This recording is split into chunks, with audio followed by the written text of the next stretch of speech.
¿cómo que se llama? Yo les envié en el mail, les advertí. Cristina, tenés prendido el micrófono. Bueno, entonces, fíjense, lo de siempre, recordemos, apagamos el micrófono en homenaje a la mejor calidad de comunicación, pero estamos invitados a participar permanentemente, ¿no? Eso que está claro, ¿no? Bueno, pero sí, es que no me afeite, no, broma. Ahí puede ser, Santiago. Bueno, gracias. Entonces, a ver, yo en el mail que les mandé les dije que vamos a continuar un poco con el de la semana pasada y si hubiere tiempo les envío uno nuevo hoy sobre las parábolas, ¿sí? Entonces vamos a continuar con el de la semana pasada, ¿sí? A partir de la diapositiva 51. Desde allí vamos a tomar el relato de la genealogía de Jesús. Yo brevemente les recuerdo que en el mundo antiguo no existía el DNI, pero entonces existían que los árboles genealógicos. Entonces uno sabía que este es hijo de la chola, hijo de aquel. Bueno, la identidad quedaba configurada en los árboles genealógicos, ¿sí? En las sinagogas se guardaban los árboles genealógicos. Pero hay un detalle muy importante. Bueno, son muy importantes. Por ejemplo, si usted se quiere dedicar a la política, tiene que venir de la familia de David. Si usted se quiere dedicar al sacerdocio, tiene que venir de la familia de Aarón. Y así sucesivamente. Las chicas, si querían casarse, tenían que demostrar que tenían 5 generaciones de judíos de pureza de raza. O sea que, bueno, tenía alguna importancia las genealogías. Además, en la Biblia se usan mucho, pero más que por eso se usan por razones teológicas. En la Biblia la genealogía sirve para vincular personajes, para vincular eventos, ¿sí? Entonces, hay un montón de genealogías. El libro de las crónicas, los primeros 13 capítulos son genealogías, una cosa aburridísima. Sí, es como leer la guía telefónica. Bueno, el Evangelio de Mateo comienza con la genealogía de Jesús, ¿sí? Entonces, acaba de entrar Analía y en atención decimos esto. Analía, estamos retomando el PowerPoint de la semana pasada, estamos en la diapositiva 51, donde vamos a ver el Evangelio de Mateo. El Evangelio de Mateo... Si soy yo, padre, ya entré hace rato, ¿no? Si soy la Analía, yo ya tengo todo. ¿Qué fecha fue la semana pasada de todos los apuntes que tengo para no confundirme, padre? Ya, bueno, ahora paciencita, ahora apagamos los micrófonos. Si era Analía Pérez, está muy bien. Bueno, entonces fíjense, yo esta indicación la mandé escrita en el PowerPoint, ¿sí? Por eso vieron que les pongo yo, avísenme si les ha llegado leído, gracias. Porque si no lo leemos, no. Bueno, entonces fíjense, pero volvamos a la cuestión nuestra. La genealogía en la Biblia es un género literario teológico muy importante. No es solo el DNI de un individuo. Y fíjense que la palabra genealogía, palabra griega, generación, creación, está haciendo alusión al Génesis, ¿sí? Entonces, a los orígenes.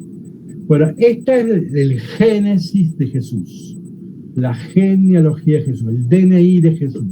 Mateo tuvo miedo que usted no quiera leer todo el Evangelio, entonces dice, le voy a poner por lo menos el DNI.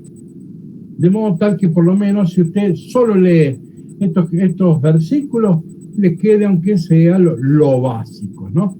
Así que vamos adelante con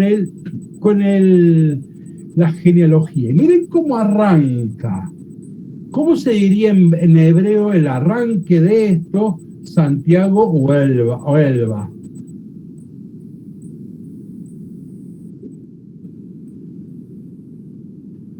Generaciones, ¿no es Toledo?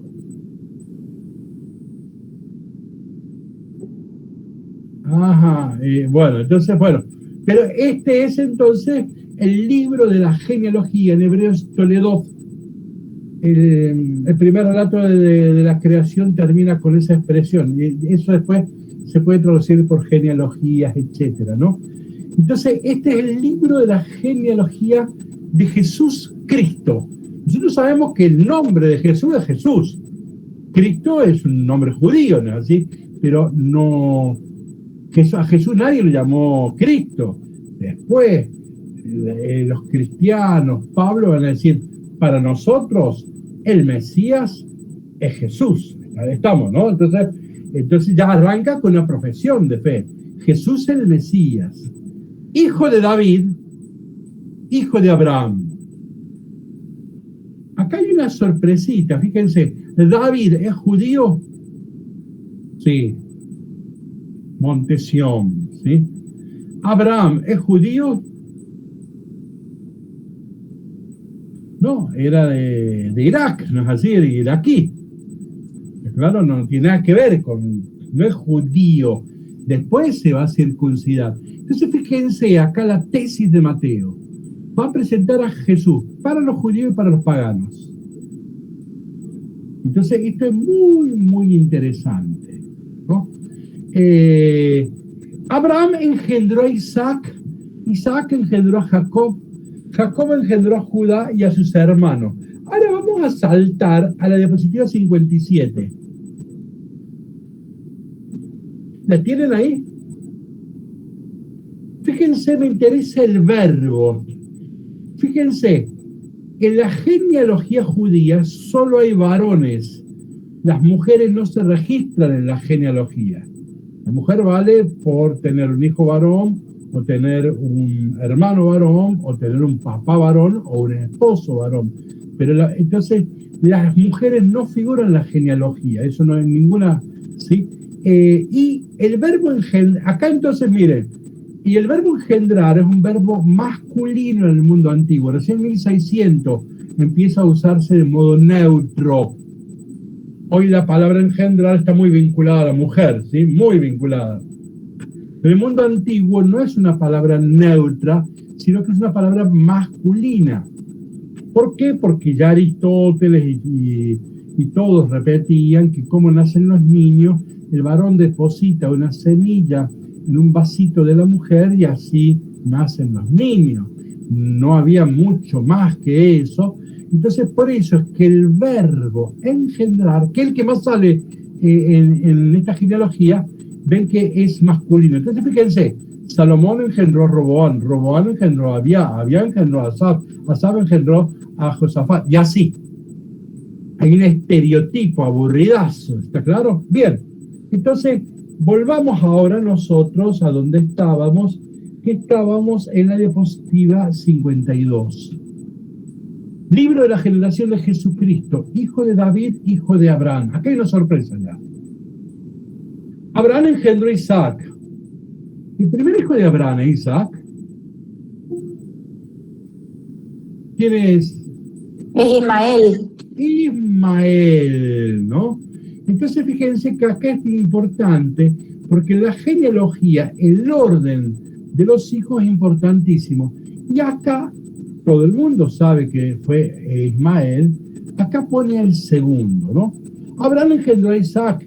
Isaac engendró a Jacob, lo conocemos, Jacob, el padre de Israel, las 12 tribus, etcétera, ¿sí? Jacob engendró a Judá y a sus hermanos. Judá engendró de Tamar a Fares y Sara. Ahí sonamos. Ahí aparece una primera mujer. Entonces acá hay una cosa revolucionaria para el mundo judío. En el mundo judío, en la genealogía, es androcéntrica, solo aparecen los varones. Y acá aparece una primera mujer, van a salir 5. El tema es que quién es Tamar. Yo lo hago breve, usted lea Génesis 38. Se casa Tamar, se muere el marido, en la noche no pudo tener la relación conyugal, Entonces el papá la obligación es que el hermano que le sigue, el más inmediato, tiene que ayudarle a tener un hijo. Va, pero además Onam derrama afuera, de ahí viene la palabra onanismo. Y cuando él le va a mandar el tercero, como ya el viejo tenía miedo de Judá de que esta mujer se los mate a todos, entonces le dice, yo te lo voy a mandar más adelante, y en realidad está engañando. Y entonces cuando Tamar se dio cuenta, y una mujer sin esposo, prácticamente se tiene que dedicar a la prostitución, estoy hablando del mundo antiguo.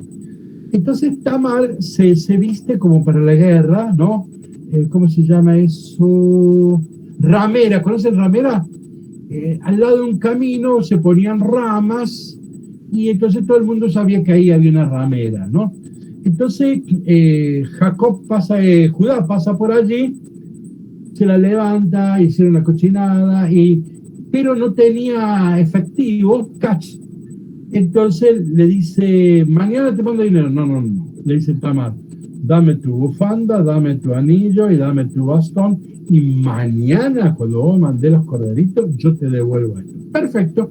Al otro día mandó un siervo y le dijeron, acá nunca hubo una ramera. Bueno, a los 9 meses le dicen a Judá, le dicen, mira, tu nuera está embarazada, hay que matarla por adúltera. Y entonces Tamar le manda al suegro y le dice, mira, el padre de este niño es el de este bastón, así, ¿no? Entonces la engañada terminó engañando, ¿no? El engañador terminó engañado. Bueno, esta es la primera abuelita de Jesús. En el árbol genealógico sería la primera abuelita de Jesús. Es pagana y bueno, ya no tiene vocación de prostituta, a veces la calle es dura y bueno, ella tuvo que salir, pero bueno, Fares engendró a Esrón, seguimos leyendo.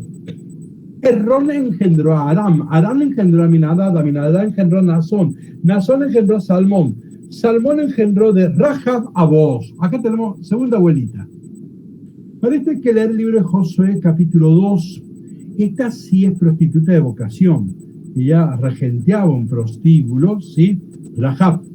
Rahab, miren que este nombre en la Biblia no aparece nunca. Aparece 2 veces en la Biblia, en el capítulo de Josué y acá. ¿Qué significa Rahab? Yo voy a tratar de describir el órgano femenino con el cual puede prostituirse una mujer, ¿sí? Eso significa Rahab, ¿claro? Entonces, esta sí que es prostituta de vocación, de oficio, ¿no? Esta es la segunda abuelita de Jesús. Seguimos leyendo. Vos engendró de Ruth a Obed. ¿Quién es Ruth? Bueno, esta esta es de la Acción Católica, no es mala. Pero Ruth, ¿cuál es el problema de Ruth? Ruth era moabita. ¿Quiénes eran los moabitas? Unos degenerados. Yo se los cuento brevemente. Ustedes tienen que leer Génesis 30, 19 y siguiente. Se cuenta que Lot huyen y se esconden en la cueva y al final no hay hombres en la tierra, ¿sí? Es un mito. Entonces,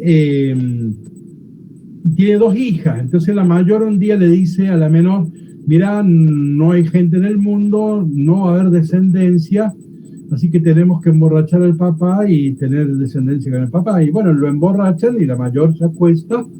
Bueno, y al otro día a la menor, bueno, ahora vos lo emborrachamos de nuevo y vos te tenés que acostar. Y así de ahí nacieron Moab y Amón, o sea, los moabitas y los amonitas. Esto es un chiste político, ¿sí? Era una forma de decir, todos estos son hijos degenerados, ¿sí? Es como si yo cuento y dijera, mira, ¿sabes cómo nacieron los chilenos? Mira, tenían un tío Lot, ¿sí? ¿Me expreso? Entonces, era la forma de denostar la forma más agresiva posible a los moabitas.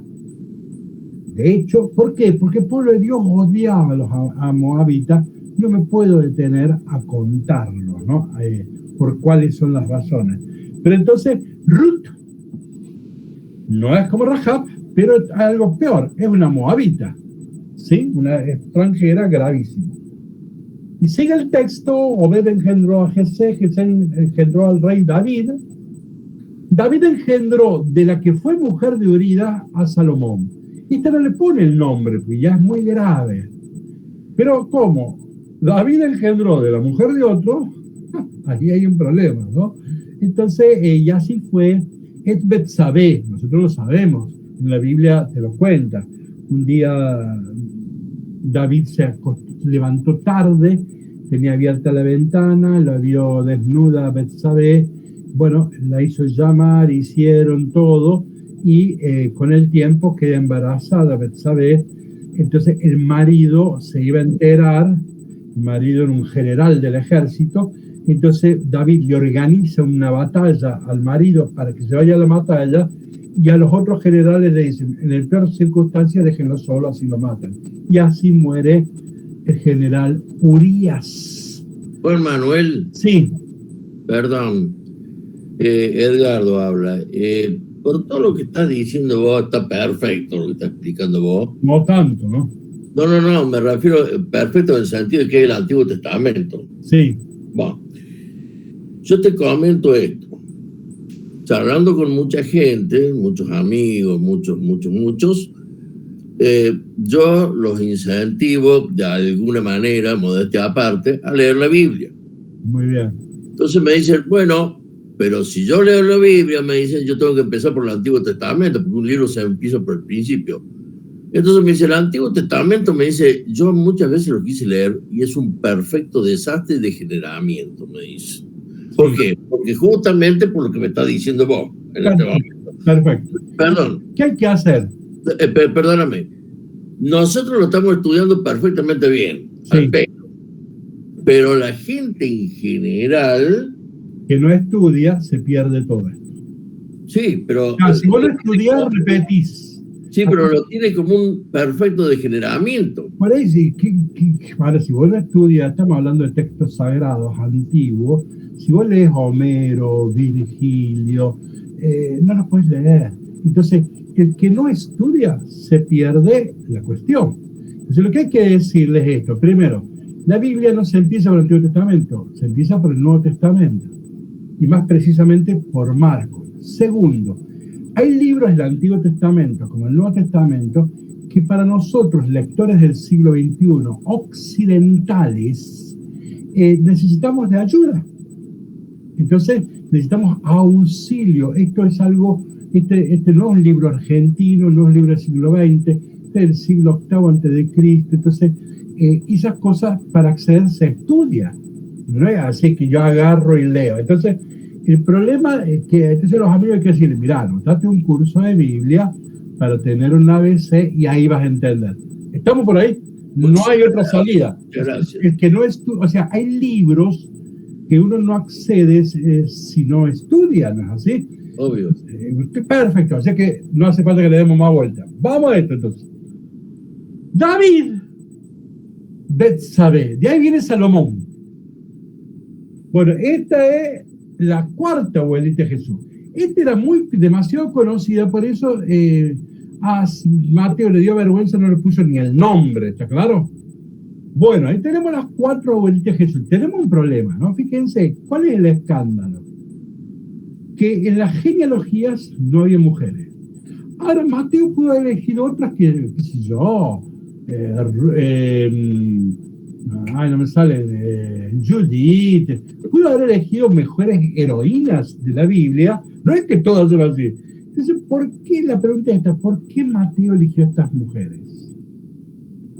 Fíjense, a nosotros leemos esto, no se nos mueve un pelo, esto se lee siempre el día 25 de diciembre, ¿le vieron el día de misa? A la gente no se le mueve un pelo, una cosa aburrida, porque no tenemos ni idea quién son estas personas. Cuando los judíos escuchaban a Mateo, se mataban de risa. Porque ellos sí sabían quién era esta persona. Ahora fíjense otro detalle más. Supongamos que yo les voy a presentar al padre Juan Manuel. Y le digo, mirá, la abuelita de él está mal. La otra abuelita que él tenía era tal. La otra, o sea, ¿por qué Mateo? O sea, Mateo hace que la gente se ría y además los está escandalizando. ¿Me exprendo? ¿Por qué? Porque la que no es prostituta es pagana, ¿sí? Bien, entonces acá la pregunta es, ¿por qué Mateo hizo esta selección? Evidentemente que hay una selección provocativa. Vamos a la otra diapositiva. Ahí vienen los reyes. Prácticamente todos son delincuentes, salvo Ezequías y Josías, son todos delincuentes, mafiosos, ¿sí? Ahora, el pueblo de Dios conocía esta historia. A nosotros no se nos mueve un pelo, ¿no es así? Pero todos esos son mafiosos, delincuentes, bueno, salvo Ezequías y Josías, ¿no? Y después, la otra diapositiva, 58, también, de algunos inclusive no sabemos quiénes son. No sabemos si los inventó Mateo, eso de algunos no lo sabemos, ¿no? Bueno, entonces ahora vamos a lo que nos interesa, diapositiva 59. Noten acá algo. Y Jacob engendró a José. Está el verbo que nos interesa, ¿sí? Jacob es un varón que engendró a José. El esposo de María, de la que nació Jesús llamado Cristo. La pregunta es esta: ¿José engendró a Jesús? ¿No? Entonces acá, en el estereotipo, un varón engendró un varón, un varón engendró un varón, un varón engendró un varón, se rompe el estereotipo y hay algo novedoso, revolucionario, y es que acá José no engendra a Jesús. Y por eso cambia el verbo. Nació de María. Fíjense que esta es una cosa curiosa. No quiero demorarme, pero Mateo escribió en el año 85. Pero ya en Romanos 1:3 dice Jesús, según la carne, nació. No se engendró. Y en Gálatas 4:4 dice nacido de mujer. No dice engendrar. Y Gálatas la tenemos allá en el año 70, ¿no? Entonces, ven, acá hay un planteo revolucionario acá, ¿no? A ver, para el mundo judío, la genealogía es importante. ¿Y Jesús qué genealogía tiene? Entonces, a ver, para un varón no ser el papá de tu hijo es hasta vergonzante. Por eso después, no lo vamos a leer, tiene que ir el ángel a convencerlo cuando está dormido San José, tiene que ir el ángel a convencerlo. ¡Ay, recibí la María! ¿Sí? ¿Se acuerdan? Porque salvo un ángel te puede hacer que vos te dijeras esta novedad, ¿no? Que te diga, mira, tu hijo no es tu hijo. Vos necesitas que un ángel, si no, es muy difícil soportar esas circunstancias. Pero acá lo que me interesa, entonces hay una quinta mujer. Entonces, para Mateo, está hablando de la virginidad de María. El texto es muy claro. Marcos no habla del nacimiento de Jesús, por eso en Marcos no aparece la temática de la virginidad de María. En cambio, en Mateo y en Lucas sí aparece. Entonces, a ver, media palabra sobre el significado de la virginidad de María. En el mundo judío, no tener hijos es una maldición. La virginidad no es una virtud, es una maldición. ¿Está claro? Por eso la esterilidad era una maldición. En la Biblia, en el Antiguo Testamento, en el mundo judío no existe. El primer mandamiento de Dios es multiplicarse y llenar la tierra. Entonces esto es revolucionario, esto es un invento cristiano. Los hijos son hechura de los padres. Tal rey lo hizo, lo engendré. Yo lo hice este pibe. ¿Qué significa la virginidad? María no es de nadie. No es hechura humana. Entonces, no es construcción.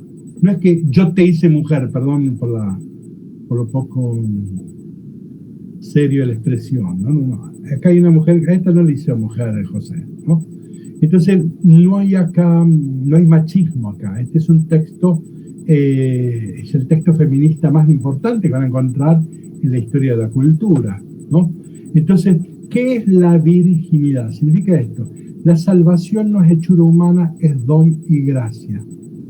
La salvación no es industria de varones, sino que es regalo de Dios. ¿sí? Entonces, bien, Dios para entrar en la historia, aquí se nos está contando una historia que no lo quiera, prescinde de la industria del poder humano. Puede prescindir del poder. Dios cuando actúa en la historia no necesita el poder y su intervención siempre es gracia, regalo y es todo. Nunca es imposición. Bueno, pero no... Juan Manuel, sí. perdón. ¿Vos dijiste que la virginidad, qué es lo que es para el judío, que es mala? Bueno, Claro, no existe, es una maldición, es como la esterilidad, la virginidad es una maldición, el Antiguo Testamento, ¿no? Sí, pero ¿por qué? Porque el primer mandamiento del judaísmo es multiplicarse y poblar la tierra. Y entonces ese es el primer mandamiento judío. E históricamente, ¿por qué? Porque ellos siempre estuvieron expuestos al exterminio. Entonces es un pueblo que tiene que traer hijos sí o sí. Por eso en toda la Biblia, en todo el Antiguo Testamento, perdón, la virginidad equivale a la esterilidad y por lo tanto es maldición, ¿sí? En la virginidad es un invento cristiano, ¿sí? Claro, porque acá, entonces Jesús, ven, no tiene circuncisión, no es raza, ven, acá hay un planteo humano que ha superado las coordenadas de la circuncisión, ¿sí? Bien, estamos acá, ven que estamos hablando de un texto realmente cómo actúa Dios, qué es la virginidad de María.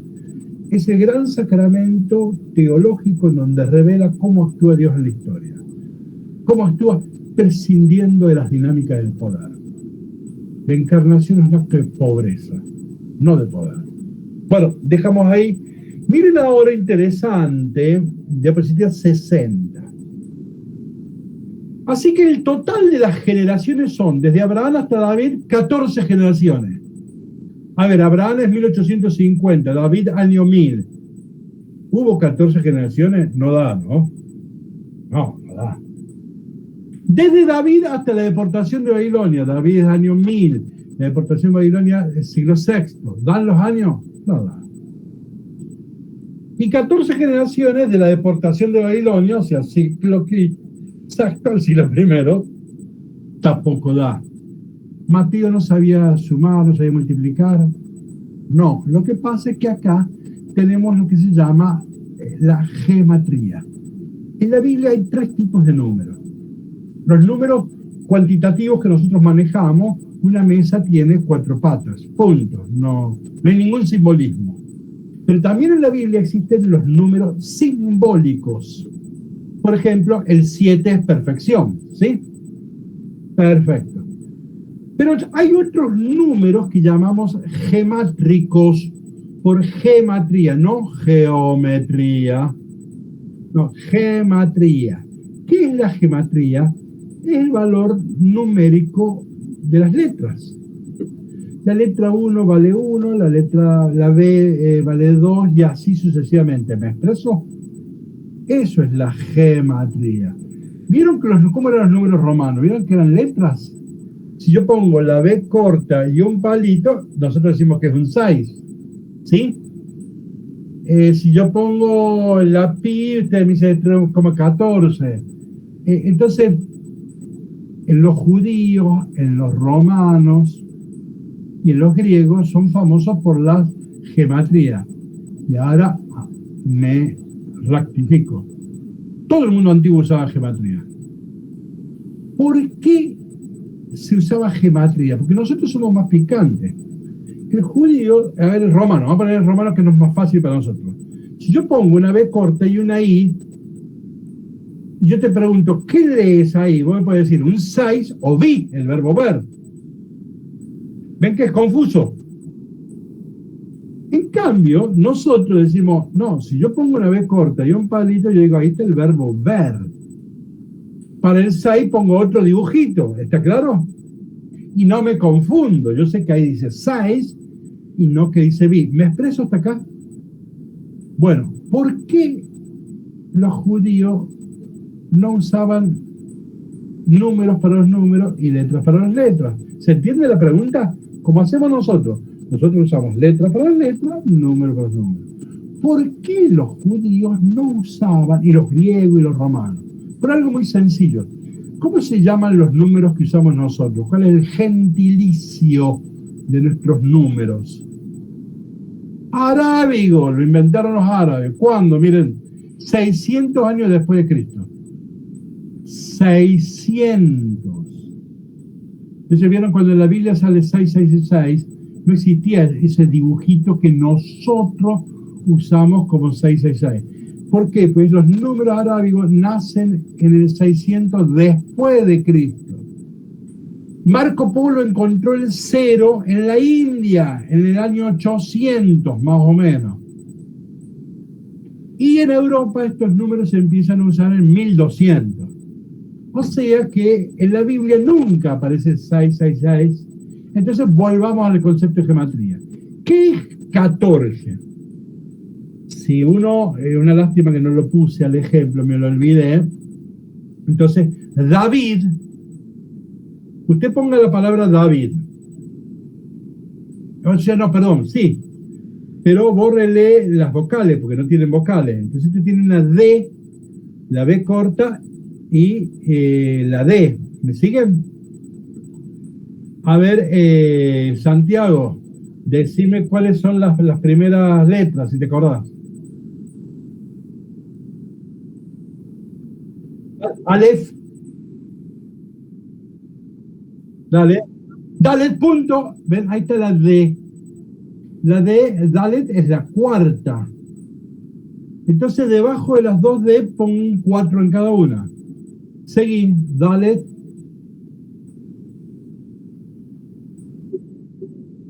Puede ayudar a Elba. Elba, ¿cuál es la quinta letra?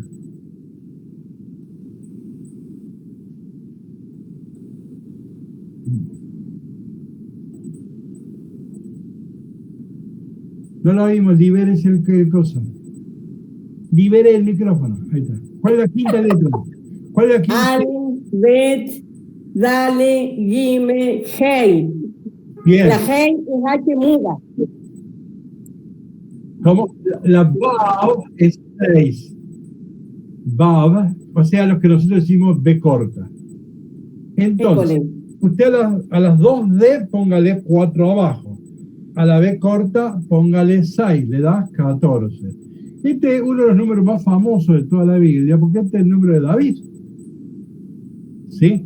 Bueno, entonces, ahora volvamos al texto. ¿Qué está diciendo acá? ¿Quién es Jesús? Jesús es el 3 veces David, porque David era el Mesías. Es el Mesías extraordinario, es un superlativo, ¿ven? 14, 14, 14, la repetición de 3 veces es un superlativo. Es el Mesías superlativo, es el Mesías extraordinario. ¿Qué quiere decir extraordinario? Fuera de la ley. Este es el Mesías de las prostitutas, de los paganos y de todos los idiotas de la historia. ¿Está? 14, 14, 14. Entonces, Mateo tenía miedo que usted se canse y abandone acá. Dijo, bueno, le voy a dejar el caracol del mensaje. ¿Por qué eligió las prostitutas y aquellos delincuentes? Diapositiva 61. Acá leemos Mateo 9, 12 al 33. No son los sanos los que tienen necesidad del médico, sino los enfermos. Vayan y aprendan qué significa yo quiero misericordia y no sacrificio. Porque yo no he venido a llamar a los justos, sino a los pecadores. El médico no anda buscando a los sanos, sino a los enfermos. ¿Está claro? Entonces, Mateo es el evangelio de la misericordia. Esto, yo quiero misericordia, no sacrificio, es Oseas 6:6. Y Mateo lo cita 2 veces. Es el único del Nuevo Testamento que cita 2 veces este texto de Oseas, ¿sí? El otro está en el capítulo 12, no me acuerdo del versículo, ¿no? Bueno, entonces, ¿qué está mostrando? ¿Quién es Jesús? El Mesías de los excluidos, de los parias, de las prostitutas y de todos los idiotas de la historia. ¿Ven? Estamos ahí, miren el DNI que me presentó Mateo en la primera página. Esta es la página clave de todo el Evangelio de Mateo. y vamos a decir así, esta es la palabra clave de todo el Evangelio. Para los grandes biblistas dicen, el texto más importante de los 4 evangelios es este. ¿Sí? Porque acá sale la identidad de Jesús como Mesías de los excluidos. ¿Lo tenemos? Dejamos entonces, vamos a otro texto, diapositiva 65.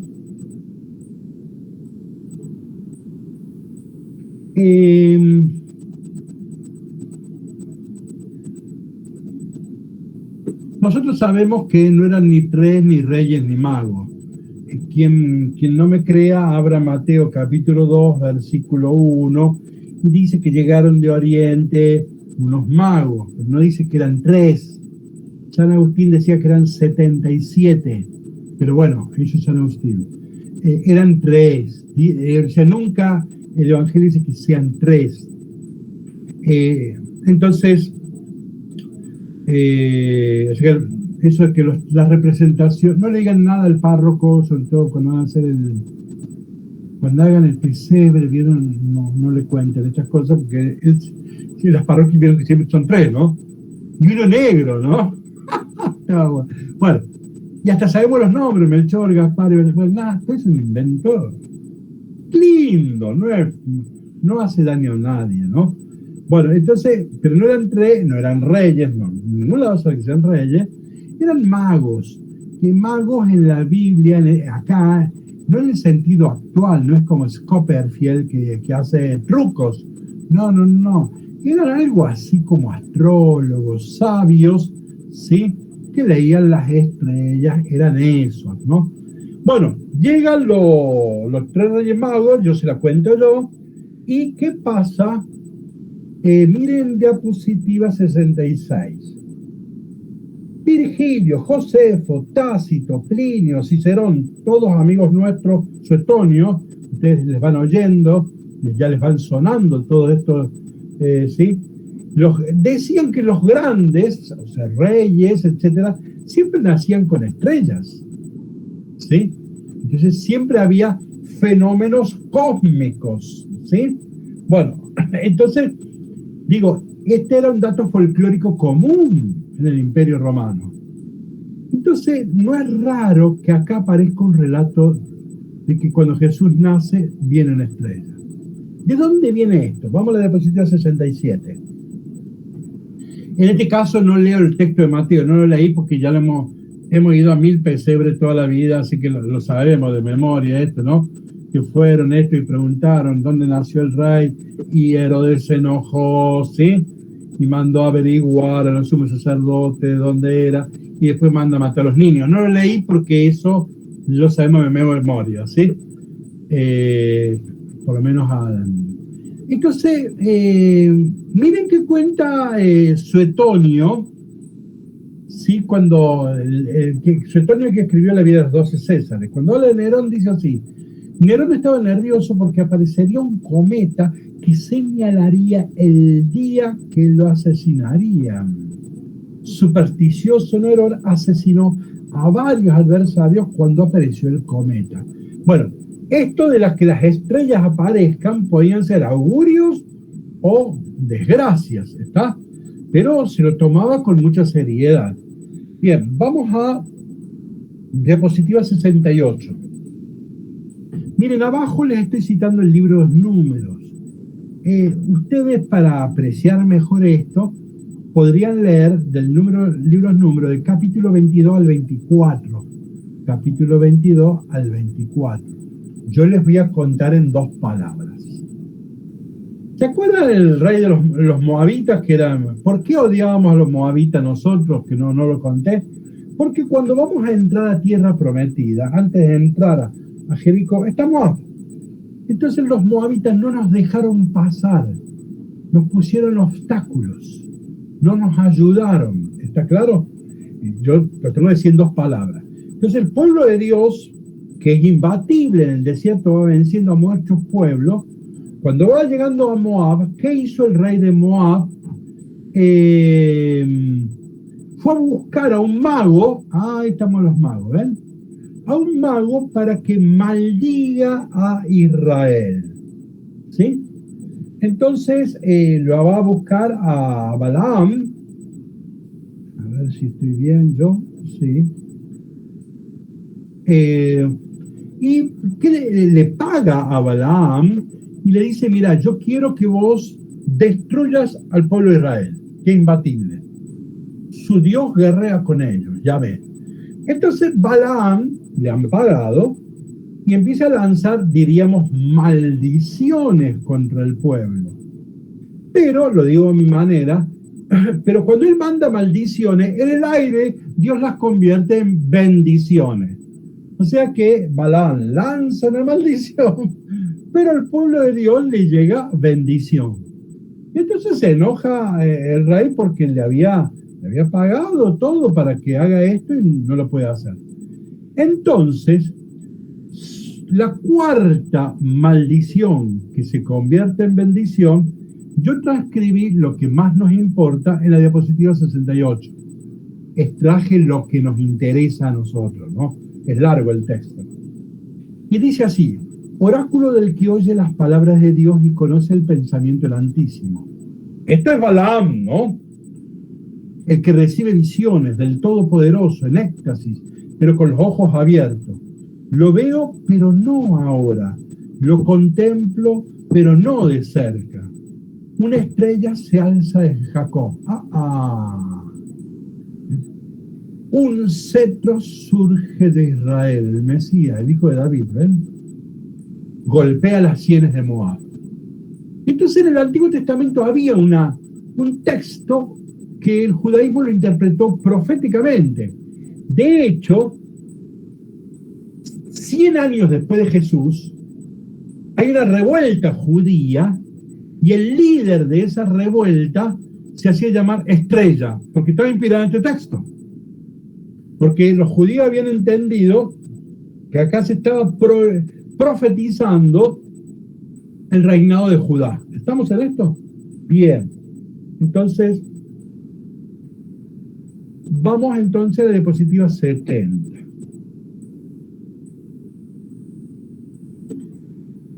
¿Qué ha hecho Mateo?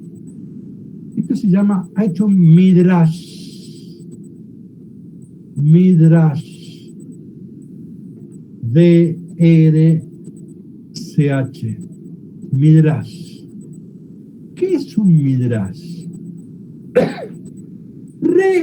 Elaborar un texto a partir de un texto del Antiguo Testamento.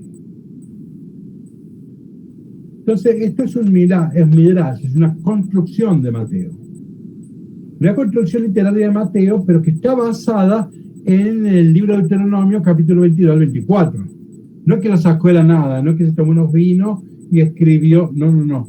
Está inspirado en las escrituras sagradas. Entonces, miren que el paralelo es muy claro, ¿ven? Balac era el rey de los moabitas que quería matar, detener el ejército de los israelitas. Herodes es un idumeo que está cerca de Moab. Herodes en realidad era idumeo, o sea, no era judío de pura cepa.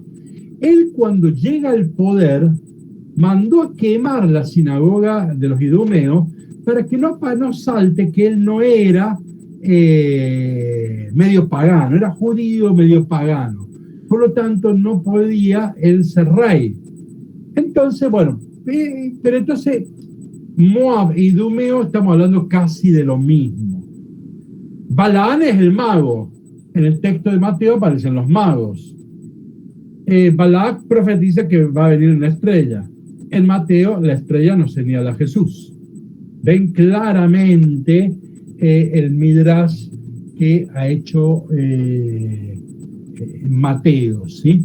Entonces el poder que quiere matar al niño, así como Balac quiso matar a Israel, ¿sí?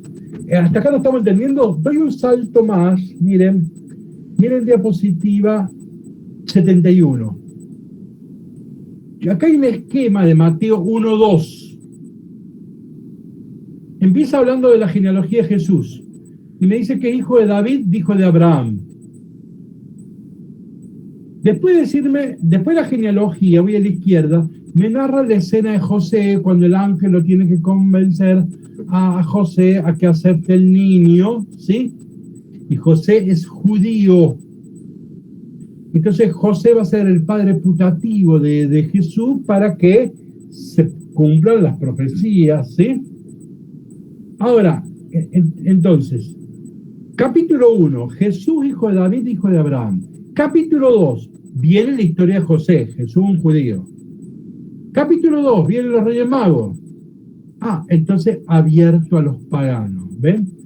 Jesús viene de David y de Abraham, y Jesús es un judío abierto a los paganos. ¿Ven la lógica?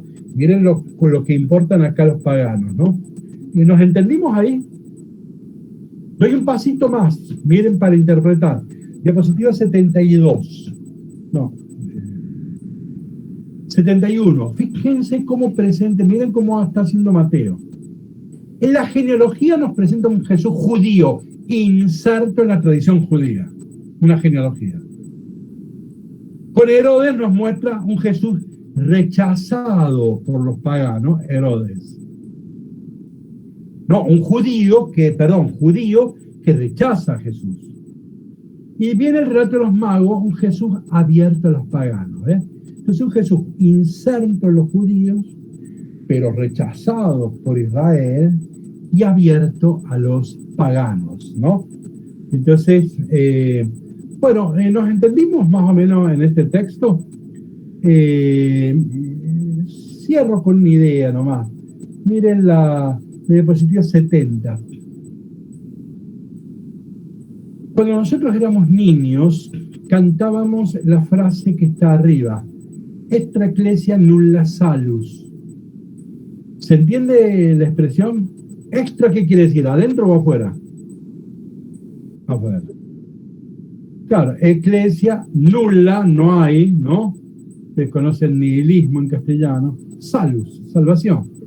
Cuando éramos niños cantábamos: cristiano venir, cristiano llegar, sin la cual no hay salvación.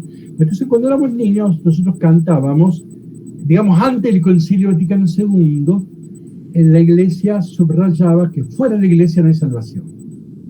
Había que venir al pie. En el Concilio Vaticano II se invirtió totalmente y se dijo: extra mundum nulla salus. O sea, fuera del mundo no hay salvación. La salvación está en el mundo. En Medellín, 1968, América Latina, se dijo: extra pauper nulla salum. ¿Cuál es el superlativo de pobre en castellano?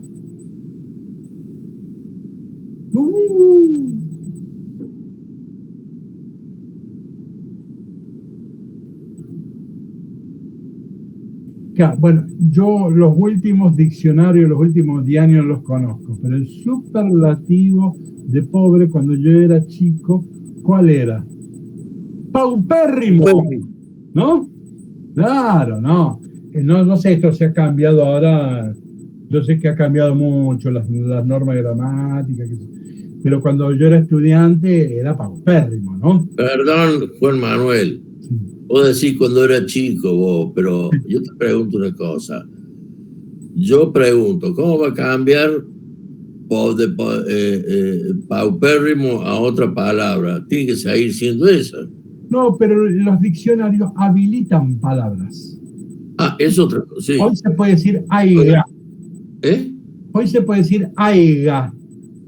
Hay muchas palabras que están habilitadas, por eso yo digo, cuando yo era chico, yo tuve suerte de estudiar latín y griego, tenía 11 años, sí, pero, y hablábamos de paupérrimo, pero hoy en día no sería extraño que la Real Academia...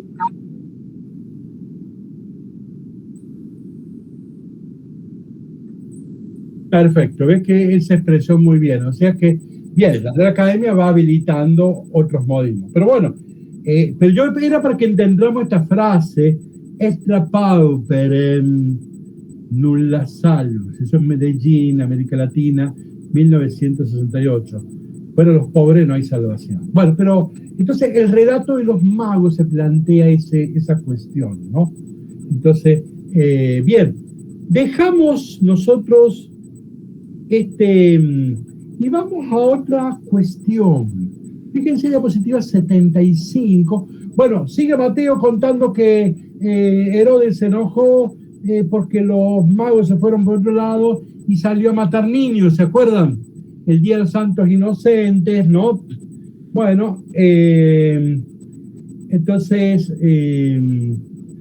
miren la diapositiva 76. Bueno, miren de la 76.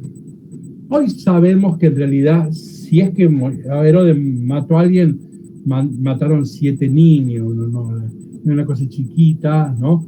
Entonces no sería, pero lo mismo, que es terrible matar a 7 niños, ¿no? Así. Acá en Córdoba murieron 4 hace 2 semanas. Bueno, pero vamos a las diapositivas, a las otras diapositivas, a las 77. Miren, Herodes hizo matar 45 partidarios, ¿sí?, que estaban en contra de él. Y omito los comentarios. Vamos a la otra diapositiva, 78. Hizo matar a José, tío suyo, esposo de su hermana. Seguimos la otra diapositiva. Mandó a matar a su suegra, Alejandra. Eso no es tan grave, pero... después la otra diapositiva. Hizo matar a 2 de sus hijos con 300 oficiales, porque él creía que conspiraban contra él. 5 días antes de morirse, Nerón hizo matar a su hijo mayor, ¿no? Y así, miren la última, en la diapositiva 81, cuando él ya sabe que se va a morir, mandó encarcelar a los 70 sacerdotes del Sanedrín y les dejó esta orden: cuando yo me muera, los degüellan.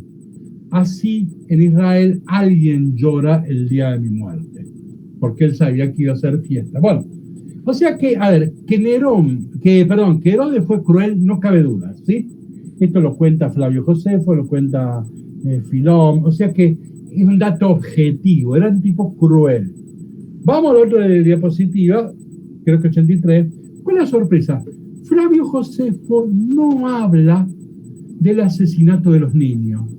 Raro, porque Flavio Josefo sentía el desprecio por Herodes. Es raro que no cuente. A él le hubiera venido bien decir: Herodes mató a todos los niños, ¿está claro? Menores de 2 años. La sorpresa es que Flavio no lo cuenta. Diapositiva 87. Y el Evangelio de Lucas tampoco. Lucas no está enterado de eso. ¿Se acuerdan que María y José lo llevan al niño al templo, etcétera? O sea que Lucas no está ni enterado de que pase. Esto está solamente en Mateo. Entonces la pregunta es: ¿por qué Mateo cuenta esto? Entonces, ¿cuál es la estrategia de Mateo? Vamos a la diapositiva 83, ¿puede ser? No, 85. Va a ser un paralelismo entre Jesús y Moisés, ¿sí? Estoy en 85, voy a tratar de ir rápido.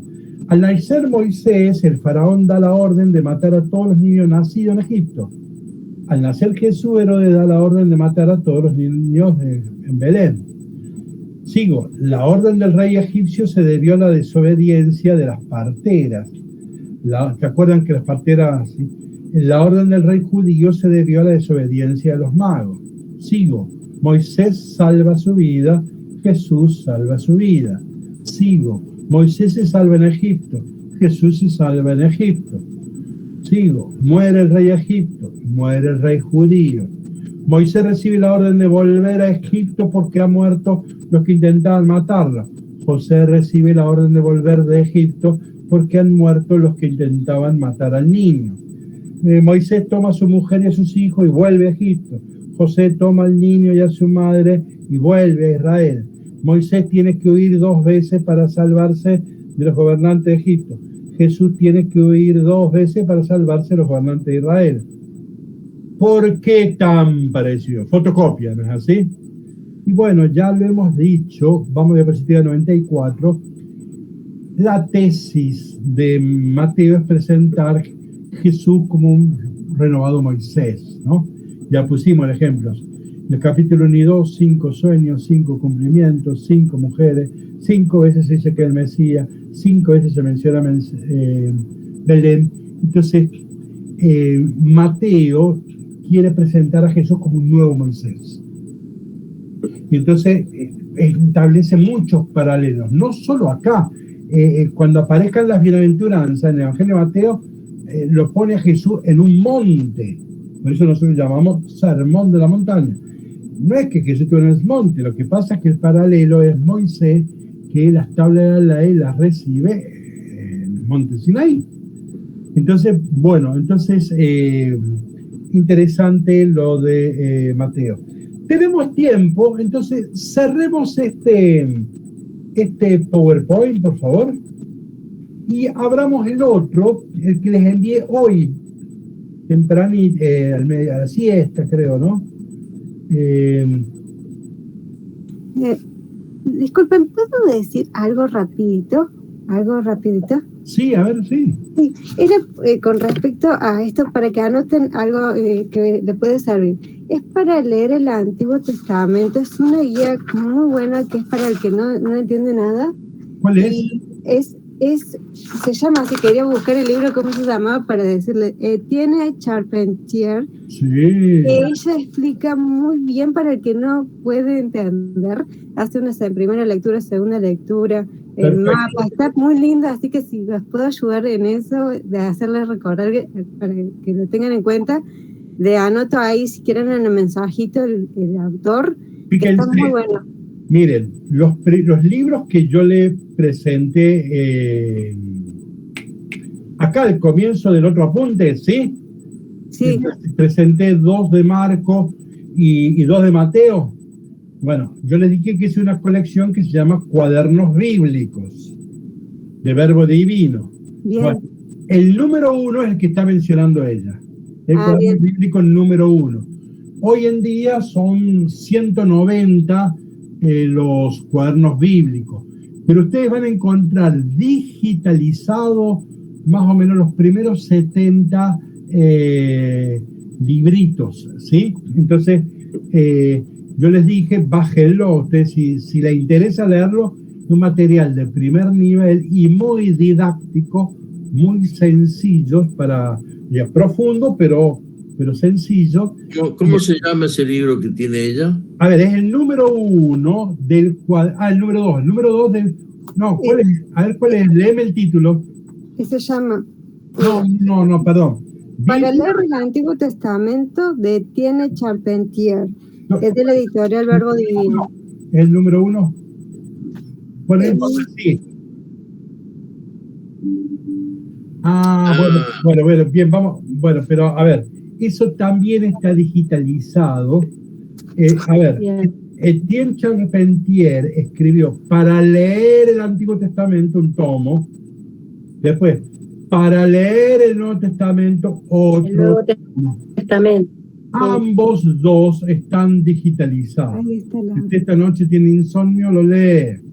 Pero además de eso, Charpentier dirige la colección de los cuadernos bíblicos del Verbo Divino. Claro, sí. Yo le dije que los primeros 70 están digitalizados. O sea que sí. Bueno, perfecto. Vamos entonces. Gracias. Al otro PowerPoint de las parábolas, ¿sí? Mateo 13. ¿Por qué elegí el libro de las parábolas? ¿Se acuerdan que Mateo tiene 5 libros, sí?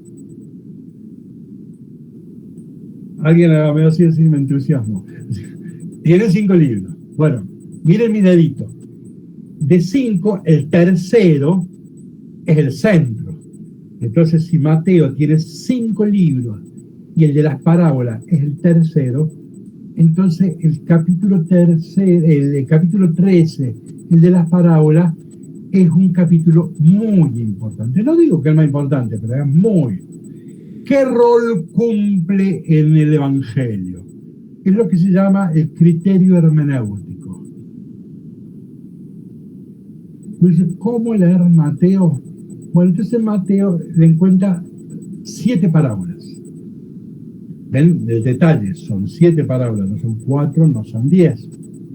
Entonces hay 7 parábolas en donde quiere plantear un criterio hermenéutico. un criterio de interpretación. Por eso hay que meterse en las 7 parábolas.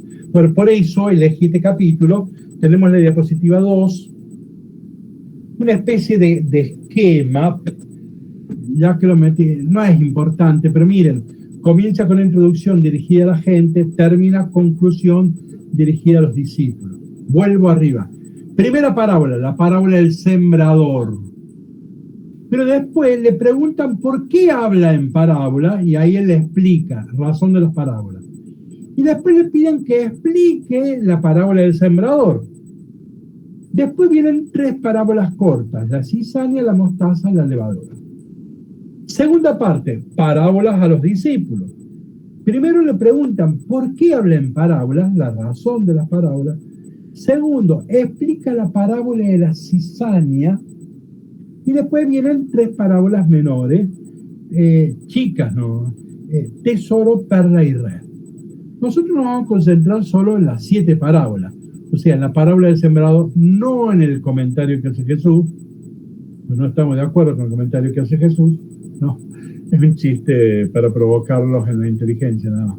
No, vamos a comentar la parábola del sembrador y las otras 6 chiquitas que dan 7. ¿Estamos? Entonces, miren, está en el centro del Evangelio. 2, son 7. O sea que el tipo me está divirtiendo, me está haciendo muchos guiños literarios. Mirá, detenete un rato acá, porque acá hay algo, ¿sí? Así que vamos a meternos en las parábolas. Diapositiva 3. Vamos a distinguir entre parábolas y alegorías. No vamos a hacer un estudio, vamos a decir 2 palabras.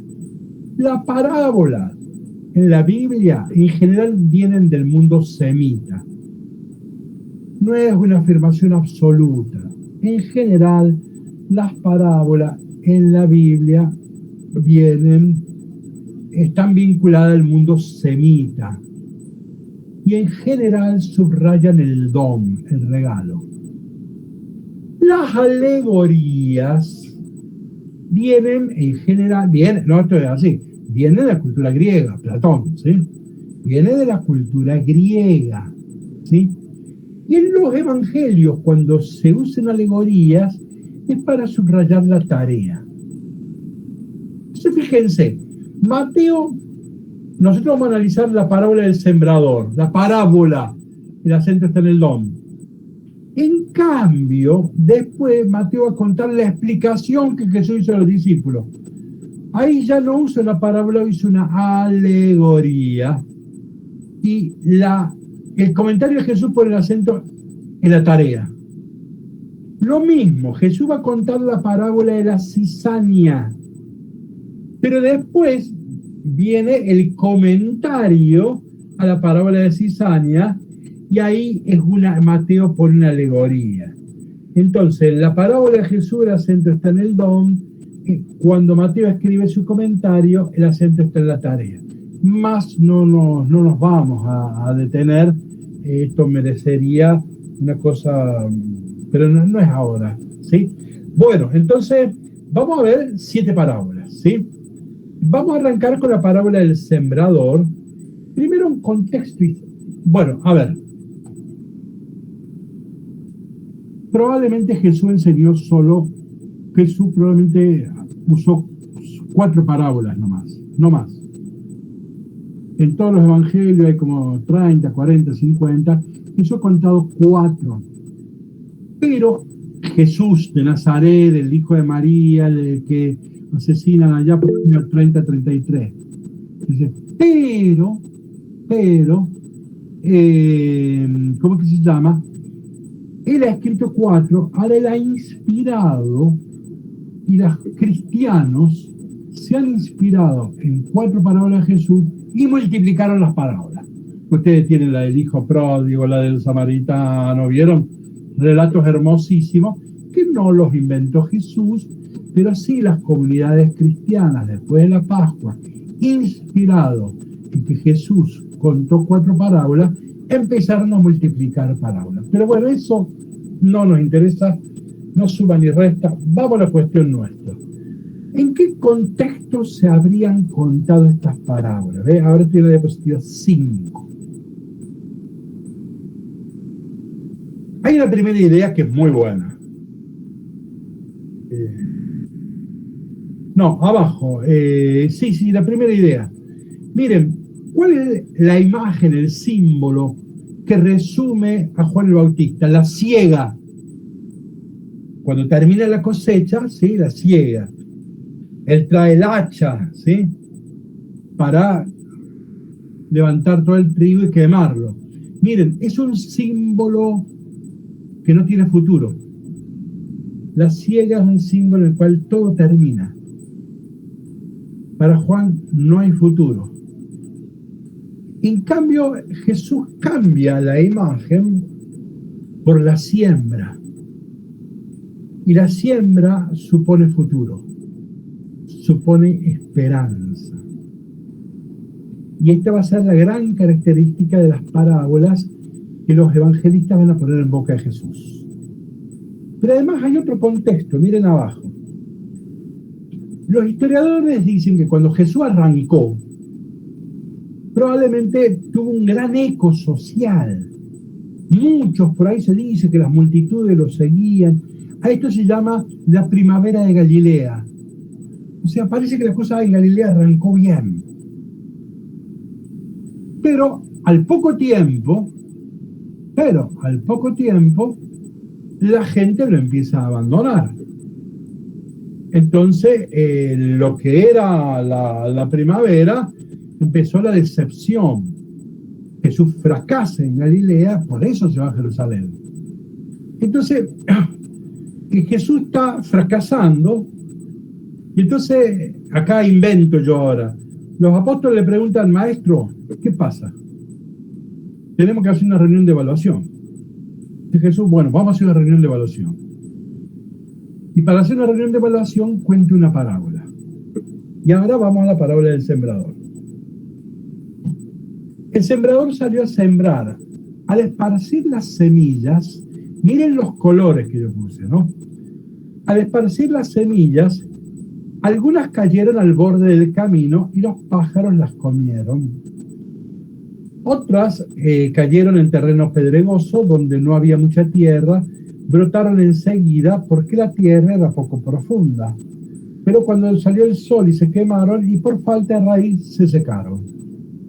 Otras cayeron entre espinas y estas al crecer las ahogaron. Otras cayeron en tierra buena y dieron fruto. Unas 100, otras 60, otras 30.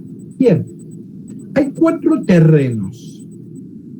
En el mundo judío, con el 3 es suficiente.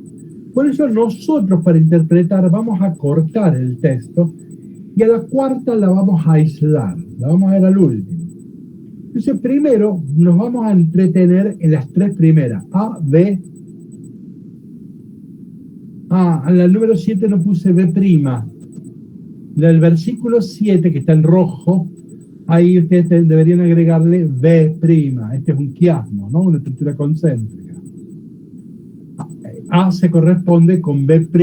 Hay que ponerle la B', ¿no? Entonces, bueno, fíjense. ¿En qué se parecen la primera y la tercera? O sea, A y A'. Digan algo sencillo, no nada profundo. Si es profundo, no es. Algo sencillo. ¿En qué se parecen gramaticalmente?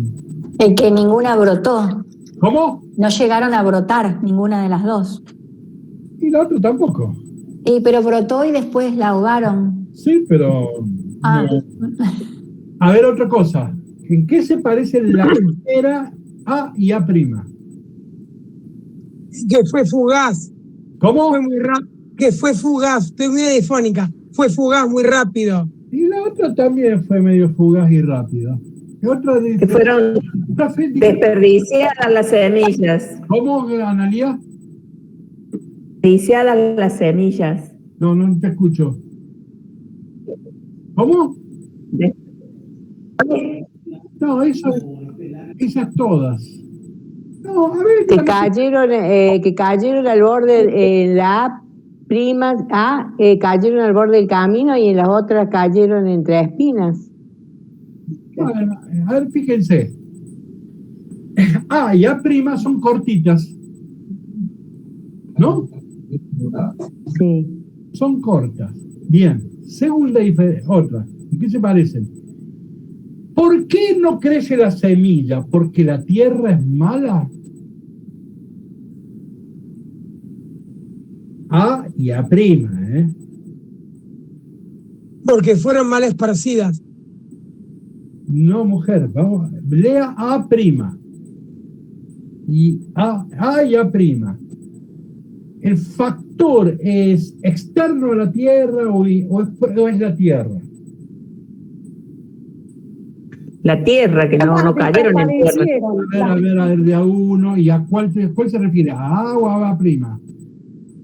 Ambas desaparecieron. Una los pájaros se la comieron y la otra se ahogaron. Pero, el hombre no ¿quién es el escuchó. causante? ¿Quién es el causante? El hombre. Algo externo, algo externo. Algo externo. Ven que arriba son los pájaros y abajo son las espinas. Las espinas. Es algo externo a la tierra. Viste, en las reuniones de consejo pastoral que decimos, ¿y por qué la joven no viene a misa? Y bueno, porque la televisión y la droga, todos los problemas externos, fuera de la parroquia, ¿no? ¿Sí? La culpa la tienen los medios, ¿no? Entonces es cortita y el problema está afuera, no está adentro. Ahora vamos al centro. Evidentemente es que es la que le interesa a Jesús. Otros cayeron en terreno pedregoso, donde no había mucha tierra, tiene poca tierra. Porque la tierra era poco profundo. Pero cuando salió el cielo se quemaron por falta de raíz. 3 veces. O sea, acá el problema es la tierra. O sea, algo interno. Claro, o sea, somos muy superficiales. No hay nada profundo acá. Entre nosotros, por eso no pasa nada. Esto está diciendo Jesús. Miren, nuestros problemas no son externos. No es la televisión, no, la droga. No. El problema es nosotros. Somos demasiado superficiales. Si nos cae la bomba atómica, rebota. Demasiado superficial. No hay hondura, no hay profundidad. No hay raíz, ¿no? Entonces, en nuestras comunidades pasa eso. ¿Por qué los jóvenes no vienen? Pues somos muy superficiales. No hay belleza, no hay profundidad, no hay hondura. Entonces los aburrimos. Bueno, entonces, pero no quiero hacer cosa, pero digo, entonces hagamos la evaluación del Consejo Pastoral. Jesús los llama y le dice, mire, el problema somos nosotros, hermanos, no me vengan con que ahora los fariseos usan la televisión, no, somos nosotros, ¿está? Entonces hay una seria llamada a hacer una revisión y una seria llamada a la conversión. Esta es la primera parte, las 3 primeras, pero hemos dejado la cuarta afuera. Y la cuarta es muy diferente, porque acá dieron, voy a decir al revés, el marco está al revés, dieron 30, 60 y 100. Según la historia, si los terrenos hubieran dado 15, 7, 10, hubiera sido una cosecha grande, 7 o 10. Acá estamos hablando de 30. 60, 100, o sea que la tierra, como era fecunda, profunda, había raíz, ¿sí? Sobra exageradamente. Miren que no puso, acá era 30, 70 y 100, ¿no? O no, 30, ve que se pega el salto a 100, ¿no? Porque hay un plus de la gracia siempre, ¿no? No es una cuestión mecánica. Entonces, la primera parte es una seria llamada de atención a revisarse cómo está usted encarando la vida, ¿no? ¿Qué consume usted? Sería bueno que alguna vez nos preguntemos, dígame, ¿usted qué consume? ¿No? ¿Usted de qué se alimenta?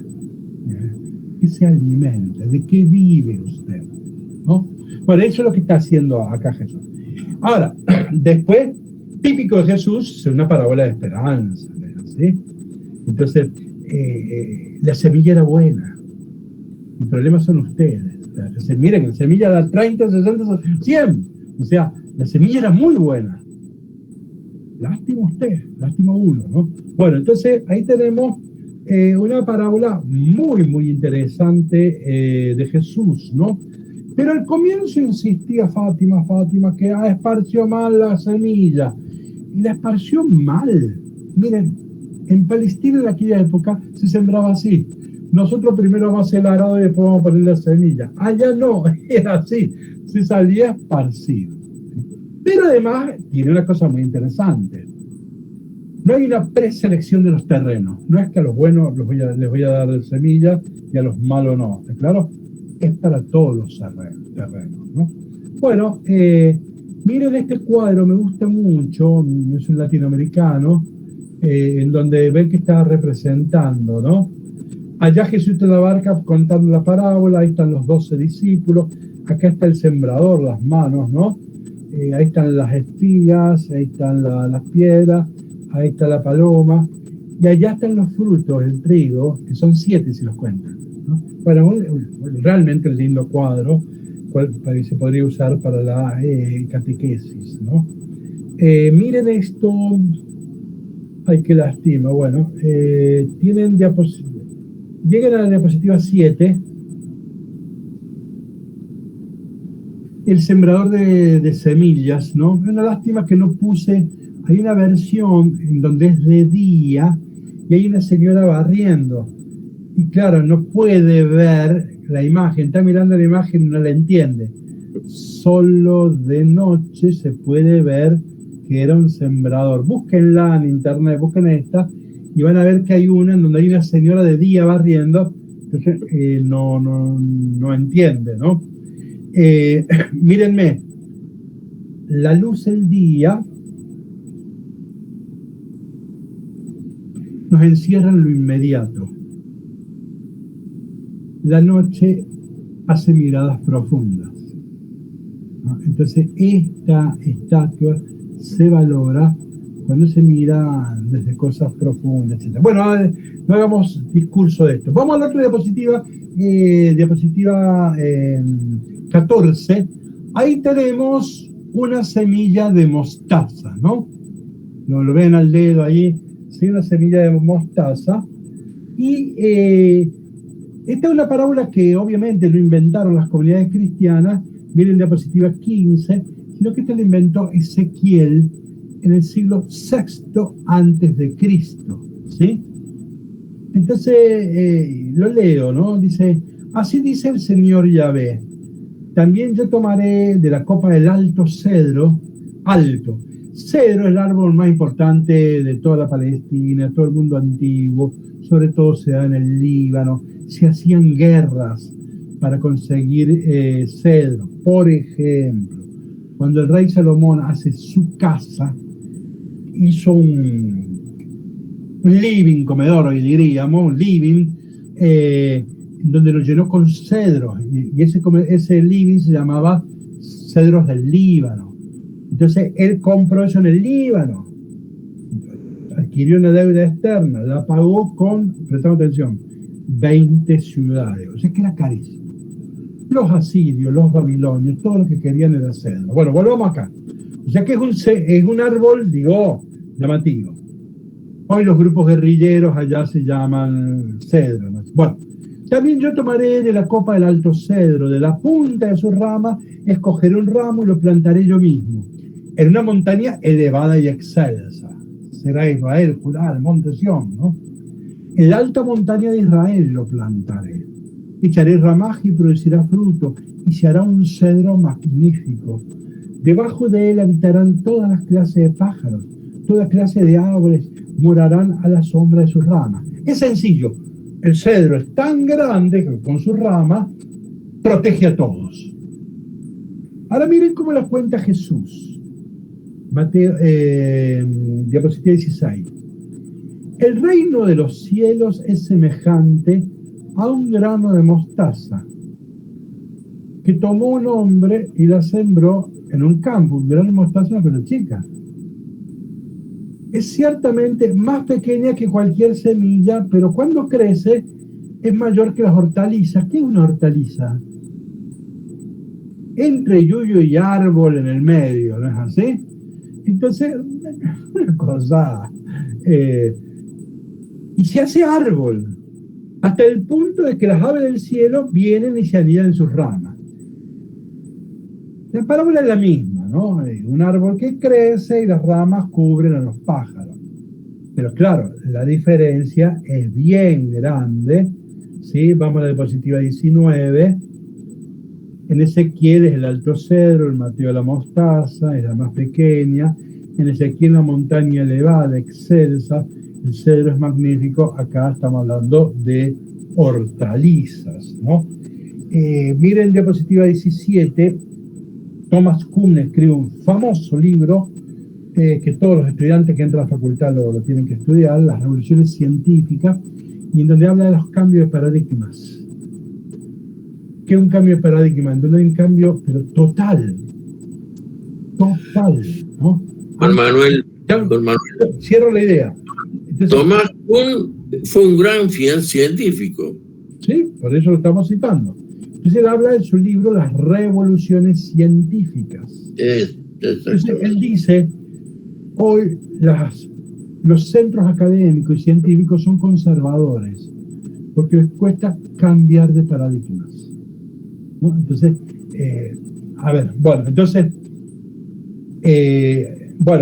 pero voy a esto. Entonces, esta parábola, ¿de qué habla? Del cambio de paradigma. De diapositiva 19, de la lógica del poder a la lógica del pobre, ¿ven? Alto, cedro, magnífico, ¿ven? Entonces, ¿qué decía Ezequiel? Estábamos cautivos en Babilonia y Ezequiel da este mensaje: no pierdan la esperanza, porque ya ve que es poderoso, como un cedro magnífico. Él nos va a salvar. Confiemos en el poder de Dios, ¿está claro? Ese es el mensaje de Ezequiel. En cambio, Jesús lo cambia. No. Fe es creer en un grano de mostaza. ¿Está claro? Obvio que si viene Dios con un ejército, por eso no hace falta fe. Eso es sentido común y nada más. Ahora, creer en un granito de mostaza, que 12 apóstoles van a dar vuelta al Imperio Romano. Bueno, que recuerden que esa es la pregunta que le han hecho. Los apóstoles dicen, che, ¿y nosotros vamos a dar vuelta al Imperio Romano? Y dice, bueno, si usted tiene fe, entonces, ¿qué? El granito de mostaza son los 12, es Jesús, ¿no? Miren ahora un detalle más. Diapositiva 20. Plinio el Viejo, Plinio el Joven lo tenemos vinculado al libro del Apocalipsis. Plinio el Viejo tiene un libro de historia natural, miren, es contemporáneo de Jesús, y nos dice qué es la mostaza. Puede crecer silvestre, aunque mejora mucho al ser cultivada. Ahora bien, una vez sembrada en un terreno, resulta muy difícil hacerla desaparecer de él, pues su semilla germina tan pronto como es plantada. Vamos a la otra diapositiva. ¿Qué es? Plaga. Nadie quiere una semilla de mostaza. La semilla de mostaza es el símbolo de los despreciados, de los marginados, de los excluidos, de los pobres, de los pecadores. O sea que Dios, ¿cómo actúa Dios en la historia? ¿Es de la lógica del poder o de los pobres, los desahuciados, los marginales, los pecadores, ¿no? Entonces, el futuro de la historia, ¿por dónde pasa, no? Entonces, bueno, esta parábola está diciendo esto. Y mira, Dios actúa, Dios se ha hecho presente. No expliqué la palabra reino de los cielos, dice, parábola de los reinos de los cielos. Mateo es el único que usa la expresión reino de los cielos, los otros evangelios hablan de reino de Dios. Y reino de los cielos no quiere decir reino después de esta vida, en otro mundo. Es una forma de decir Dios, porque los hebreos no usan la palabra Dios, entonces usan el paráfrasis como la palabra cielo. Es decir, reino de los cielos como decir reino de Dios. Ahora, reino en la Biblia no es un lugar, es más que nada es un verbo, es una acción. Dios actúa significa, Dios está reinando. Entonces la pregunta de los apóstoles, ¿cómo es que estaba reinando Dios? ¿Cuáles son los signos de que Dios está reinando? ¿Es un cedro magnífico? ¿Es ahí en donde me tengo que fijar? Y Jesús dice, no, tiene que mirar el granito de mostaza. Ahí está actuando.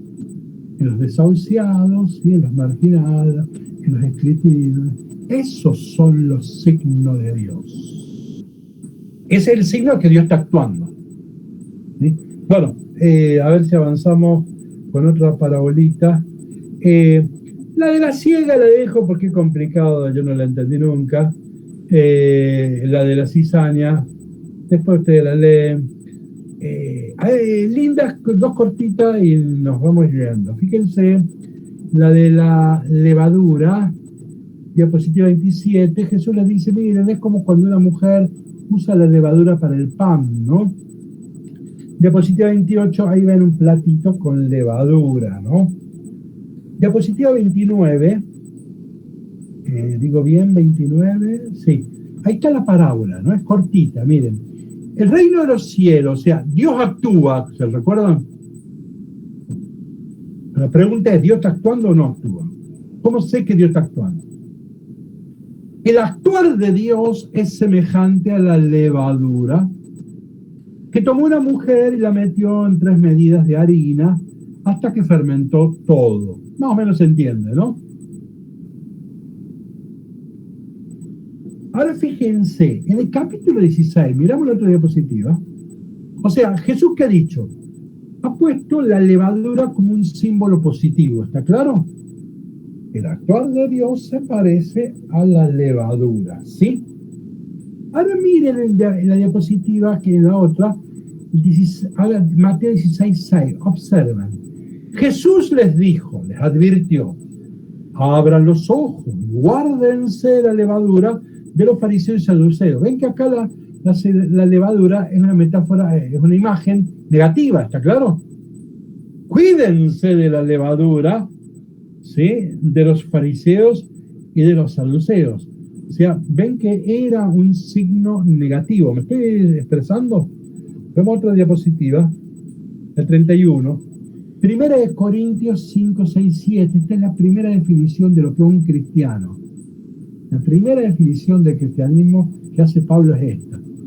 ¿No saben que un poco de levadura fermenta la masa?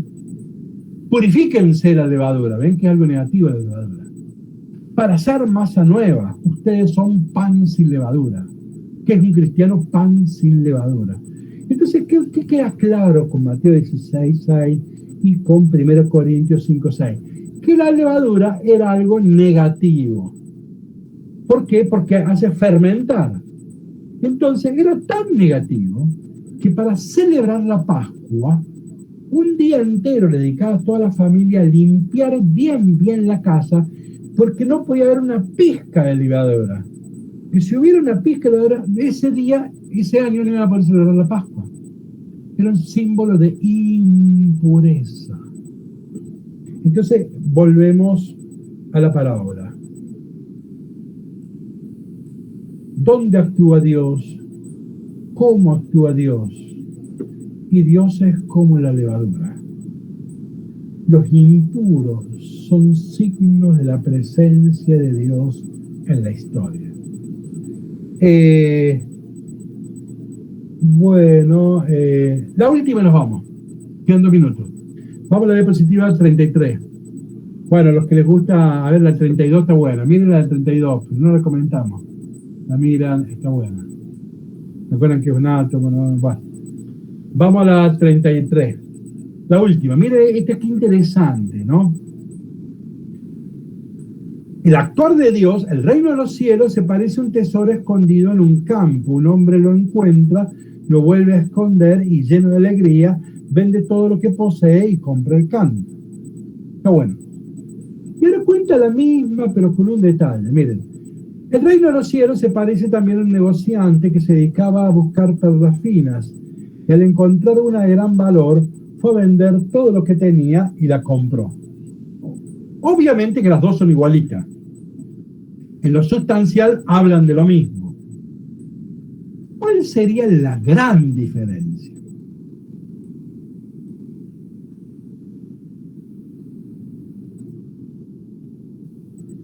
Las dos parábolas hablan de lo mismo, tesoro escondido y perla fina, ¿sí?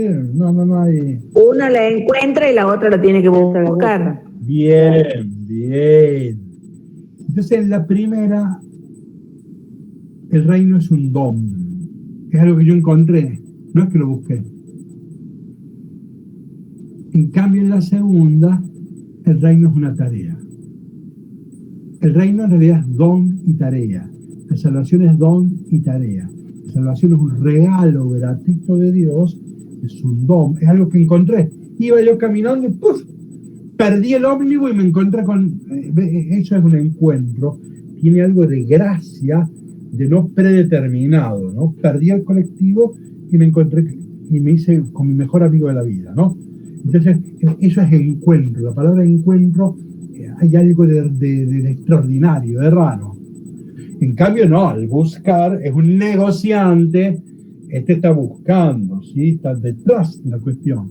Entonces, las dos parabolitas van juntas porque están diciendo dos aspectos de una verdad. La salvación es don, pero también es tarea, es responsabilidad. ¿Se acuerdan lo de San Agustín? Dios que te creó sin ti, no te salvará sin ti. Te creó sin ti, es don, pero no te salvará sin ti, ¿no? Entonces, la salvación es don y tarea. Se hizo 21 minutos, nunca hemos terminado tan rápido. Entonces, a ver, hay una persona que le voy a invitar a hablar yo y el resto le queda para quien quiera hacer una pregunta. María Elizabeth Álvarez, ¿qué te pareció este rato de estudio? Muy interesante, me gustó, muy dinámico, así que hay que ir corriendo, pero muy lindo, muy claro, me gustó.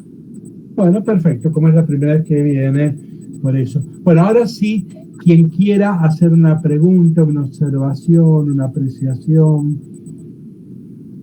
un comentario.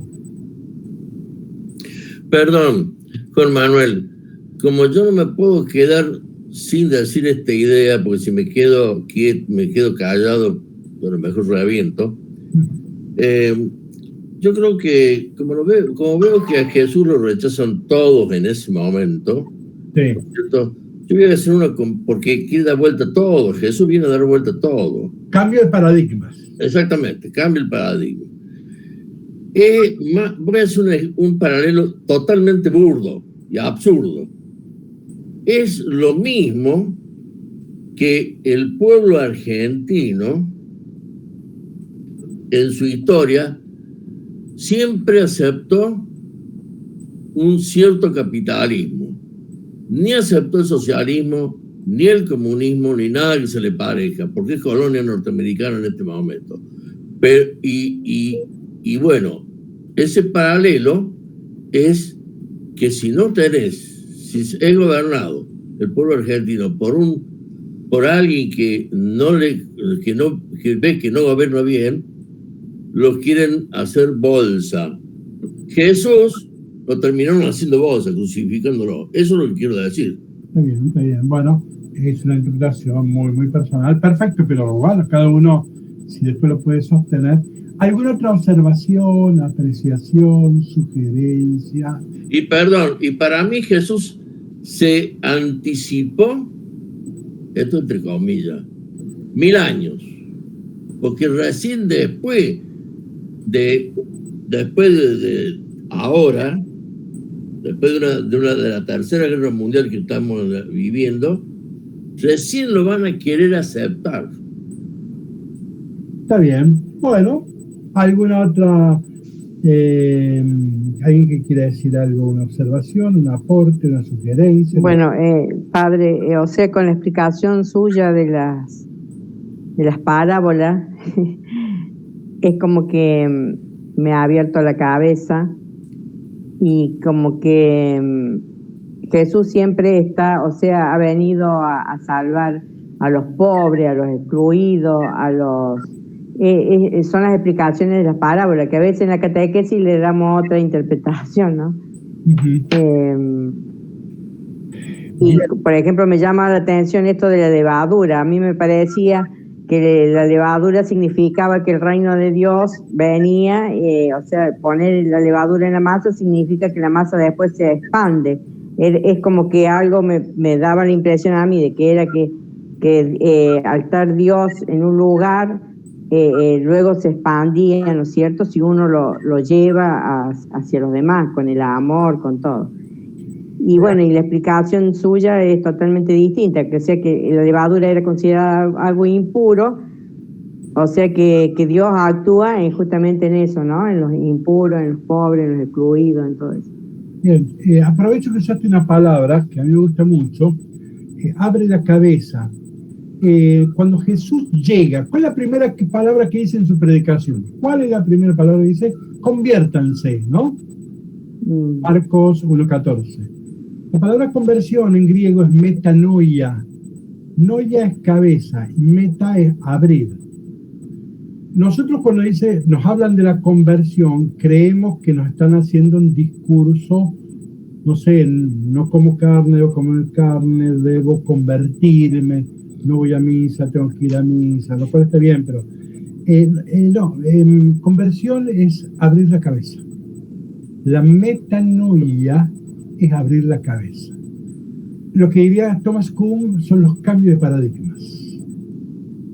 Pero acá hay algo interesantísimo, fíjense, Jesús no entrega catecismos, entrega parábolas. El catecismo no es para pensar, ya ha decidido qué tenés que saber. ¿Está claro? En cambio, la parábola da que pensar. ¿Está claro? Entonces Jesús viene a abrir cabezas, a producir un cambio de paradigmas, y para eso entrega el mejor instrumento, que es la parábola. No el discurso cerrado ideológico, eso es el catecismo. ¿Sí? 2 más 2 es 4, y es eso y nada más.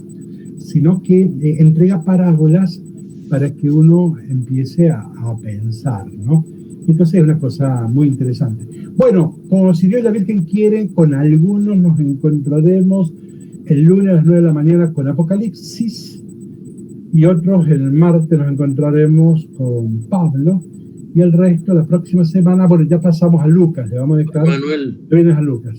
Antes que te vayas, o que nos vayamos, me tenés que, por favor, te pido, decirme cómo se llama la hermana que está desconocida, ¿y cómo se llama?